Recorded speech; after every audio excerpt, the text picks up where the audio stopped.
আসসালামু আলাইকুম রহমতুল্লাহ।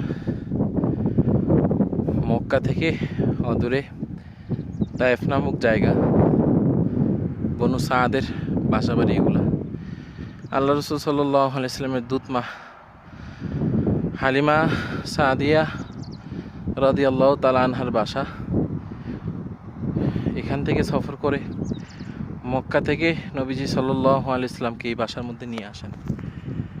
তো এখানে একটা জিনিস দেখতে পেলাম, পুরো মক্কার মধ্যে রোদের তীব্রতা অনেক গরম, কিন্তু এখানে এমন ঠান্ডা বাতাস, আল্লাহ পাকের দয়া মেহেরবানি। আমাদের বাংলাদেশে বসন্তকালে যেমন একটা সুন্দর ঠান্ডা বাতাস শরীরে এসে লাগে, খুব বেশি ঠান্ডাও না, আবার হলো গিয়ে বায়ুটা গরমের ওই ঠান্ডা যেই বায়ু আছে বাতাস তেমনও না, খুব আরামদায়ক এমন একটা বাতাস শুধু এই এলাকাটার মধ্যে।